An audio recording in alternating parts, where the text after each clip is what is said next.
नमस्कार दोस्तों, हमारे जेसीडी क्लास में आपका स्वागत है। दोस्तों, मैं आज कोशिका के बारे में चर्चा करूंगा। कोशिका होती क्या है, कोशिका कैसे कहते हैं, कोशिका की खोज किसने की, कोशिका का सिद्धांत, कोशिका संरचना, मतलब कोशिका की हर एक जानकारी आपको मैं इस वीडियो में उपलब्ध कराऊंगा। ठीक है, तब तक आप मेरे वीडियो पे लगातार बने रहिए और वीडियो को स्किप ना कीजिएगा, नहीं आपको कोशिका की जानकारी पूर्ण रूप से नहीं मिल पाएगी। ठीक है, तो मैं हमेशा टॉपिक बाय टॉपिक आपको कोशिका की जानकारी देते चलूं। जैसे कोशिका हो गई, फिर कोशिका की खोज हो गई, ठीक है, कोशिका सिद्धांत हो गया, कोशिका प्रकार हो गया, कोशिका में कोशिका के प्रकारों के अंतर हो गया, मतलब कोशिका की सारी पूरी फैक्ट, पूरी की पूरी जानकारी इस पर वीडियो पर उपलब्ध कराई जाएगी। ठीक है, तो चलते हैं अपने टॉपिक की ओर। हाँ, प्लीज अगर चैनल पे अगर नए हो तो सब्सक्राइब कर लीजिए, बेल आइकन दबा लीजिए, क्योंकि इस तरह डेली ही हमारे चैनल पर अमेजिंग वीडियो और क्लास से संबंधित वीडियो अपलोड किए जाते हैं, तो आप प्रॉपर रूप से देख सकते हैं। ठीक है, ठीक है, तो चलते हैं हम कोशिका के बारे में। कोशिका विज्ञान, ठीक है, अपन पढ़ना क्या है, कोशिका विज्ञान।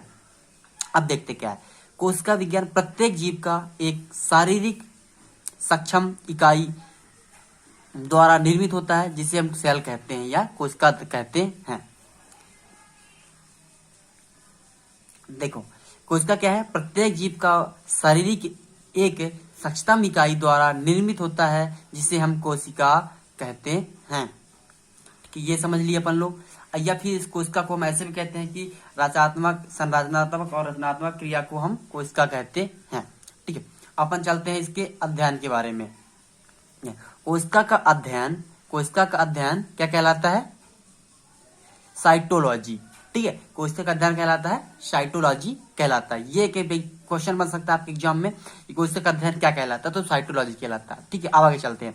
कोशिका जीवों की कार्यात्मक संरचनात्मक इकाई है। ये अपन भी यह कह सकते हैं कोशिका। देखो, फैक्ट पहला है वो कोशिका किसे कहते हैं। ठीक है, और दूसरा हो गया, दूसरा मतलब क्या कहलाता है इसका अध्ययन। तीसरा क्या है, कोशिका जीवों की कार्यात्मक व संरचनात्मक इकाई है। ये 2-3 टॉपिक आपको मिल गए। अब चलते हैं कोशिका की खोज किसने की। ठीक है, तो इसके बारे में अपन लोग चर्चा करते हैं और देखते हैं। ठीक है, कोशिका की खोज। अब कोशिका की क्या खोज है, कोशिका की खोज देखिए, पहला रॉबर्ट हुक ने सन 1665 में किया। जो रॉबर्ट हुक नामक वैज्ञानिक थे, उन्होंने कोशिका की खोज सन 1965 में किया। अब देखिए, रॉबर्ट हुक का अध्ययन अंकी प्रसिद्ध पुस्तक ये माइक्रोग्राफिया में प्रकाशित हुआ। जो उन्होंने कोशिका की खोज की, ठीक है, जो कोशिका की खोज की रॉबर्ट हुक ने, अब उस खोज के बारे में वो है उनकी प्रसिद्ध पुस्तक, लेकिन की रॉबर्ट हुक की माइक्रोग्राफिया। उन्होंने माइक्रोग्राफिया नामक पुस्तक में अपनी कोशिका की खोज के बारे में वर्णन किया, प्रकाशित किया कि कोशिका खोज की गई है। ठीक है, अब देखो क्या दूसरा कौन है, लुवेनहक। ठीक है, लुवेनहक ने सर्वप्रथम जीवित कोशिकाओं के संगठन का अध्ययन किया। अब जीवित कोशिका को संगठन का मतलब कोशिकाओं जुड़ के एकत्रित रहते हैं, उनका अध्ययन किया। ठीक है, अब फिर क्या हुआ देखिए आगे, 19वीं सदी की अंतिम चौथाई का कोशिका विज्ञान की क्लासिकल काल कहा जाता है। ठीक है, अब इसको समझ लीजिए कि जो 19वीं सदी चल रही थी उस समय पर, तो अंतिम चौथाई का मतलब आखिरी क्षण था, तो उस समय पर कोशिका का क्लासिकल काल भी कहा जाता था। मतलब उसे जब कोशिका खोज हुई थी उस समय पर, तो उसे हम क्या बोलते रहे उस समय पर, उस जमाने के लोग कि यह क्या चल रहा है, क्लासिकल काल चल रहा है। ठीक है, मतलब 19वीं सदी के आखिरी चौथाई काल को कहते थे क्लासिकल काल। ठीक है, अब देखते हैं अगला फैक्ट। सबसे बड़ी कोशिका शुतुरमुर्ग के अंडे की होती है। अब एक बहुत बड़ी व्यंजन फैक्ट, और ये बहुत एग्जाम में पूछ सकता है, एग्जाम पे ऑब्जेक्टिव में, कि कोशिका की सबसे बड़ी कोशिका कौन है। ठीक है, तो शुतुरमुर्ग का जो अंडा है वह सबसे बड़ा कोशिका माना जाता है। ठीक है, अब देखो, मनुष्य के शरीर में सबसे बड़ी कोशिका तंत्रिका कोशिका कहलाती है। अब देखो, सबसे बड़ी कोशिका कौन हो गई, शुतुरमुर्ग हो गई, शुतुरमुर्ग का अंडा हो गया। ठीक है, अब दूसरा क्या है पॉइंट है, मनुष्य के शरीर में सबसे बड़ी कोशिका कौन हो गई, तंत्रिका कोशिका।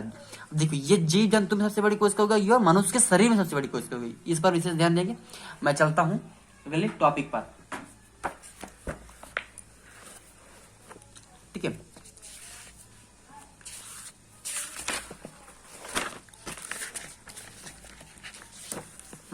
ये आगे कोशिका संबंधित पूरी जानकारी मैंने इसको शॉर्ट करके बना दिया है आपको। ठीक है, अब इसको देखिएगा, कोशिका की संबंधित खोज। ठीक है, अब इसको समझते हैं। कोशिका रॉबर्ट हुक ने खोज की। ठीक है, कोइसा सिद्धांत किसने दिया? तो स्लाइडेन नामक एवं स्वान, स्लाइडेन और स्वान दो वैज्ञानिक थे, उन्होंने कोशिका का सिद्धांत दिया। अब ठीक है, और केंद्र की खोज किसने, कोशिका में केंद्र की खोज किसने की? तो रॉबर्ट ब्राउन ने। ठीक है, इसको समझिए। अब देखिए, जीव द्रव्य, जो कोशिका में जीव द्रव्य होती है तो खोज डुजडिन की थी। ठीक है, नामकरण पुरकिंजे ने किया था।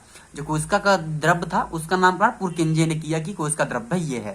ठीक है, अब राइबोसोम जो है तो डीएन पैलेड। ठीक है, डीएन पैलेड ने क्या किया? राइबोसोम की खोज किया। और लाइसोसोम की खोज किसने की है? तो डी दुबे ने। जो डी दुबे नामक वैज्ञानिक तो लाइसोसोम की खोज की। अब तारककाय की खोज किसने की? तो टीबी बोबरी ने। टी बोबेरी ने। टी बोबेरी ने। ये खोज है, मतलब किसकी खोज किसने की, इस पर चर्चा करते हैं और इसको विशेष रूप से ध्यान दीजिएगा, पढ़िएगा, ताकि ये एग्जाम में पूछ सकता कहीं भी, और एक नंबर किससे आना ही आना है 9th 11th 12th हर एक क्लास में। और कहे ग्लाजी का है। अब ग्लाजी का को कोई खोज किसने की? तो कैमिलो ग्लाजी ने। कैमिलो ग्लाजी ने ग्लाजी का की खोज की। वैज्ञानिक का नाम ही था कैमिलो ग्लाजी, तो ठीक है, तो अपने नाम पर ही उन्होंने उसका क्या नाम रख दिया? ग्लाजी का कह दिया। अब गुणसूत्र की खोज किसने की? तो वर्ल्डवेयर। ठीक है, वर्ल्डवेयर ने गुणसूत्र की खोज की। अब देखो, पर्णहरित तो मतलब इस चंपर ने, और पर्णहरित तो इस चंपर हो गया। अब ठीक है, अब डीएनए का कौन हो गया? वाटसन एवं क्रिक। डीएनए की खोज वाटसन और क्रिक ने की है। आरएनए की खोज किसने की? वाटसन एवं अर्थाग्रह ने। ठीक है, माइट्रोकांडिया। अब देखो, माइट्रोकांडिया की खोज किसने की? तो इसका खोज किसने किया है? रिचर्ड अल्टमैन ने खोज की। किसकी? माइट्रोकांडिया की। रिचर्ड अल्टमैन ने खोज की। ठीक है, तथा इसको बायोब्लास्ट नाम दिया। क्या बोला? इसको बायोब्लास्ट कह दिया कि ये बायोब्लास्ट है। ठीक है, नाम दिया उसका। और फिर माइट्रोकांड्रिया नाम किसने बताया? पहले रिच ने खोज की तो क्या बताया? बायोब्लास्ट है, नाम दिया था। फिर बेल्ड ने नामकरण क्या किया? बेल्ड ने नामकरण किसका किया? माइट्रोकांड्रिया का। उन्होंने कहा कि ये माइट्रोकांड्रिया है, बायोब्लास्ट नहीं है, मतलब नाम चेंज कर देगा बेल्ड ने। ठीक है, अब केंद्रिका। ठीक है, केंद्रिका का फेलिक फोंटा। ठीक, फेलिक फोंटाना ने केंद्र के अंदर की केंद्रिका की खोज की।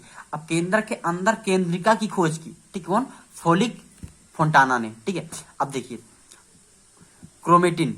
जो क्रोमेटिन है वो फ्लेमिंग ने खोज की थी। किसकी? क्रोमेटिन की। ठीक है, आप इसको देख लिए होंगे। अब मैं मिलता हूं आपके साथ अगली वीडियो में जल्द से जल्द इसका नेक्स्ट पार्ट लेकर के, और इसे मैं याद करने का ट्रिक भी बताऊंगा आपको। ठीक है, तो आप इसको एक बार देख लीजिए अच्छे से।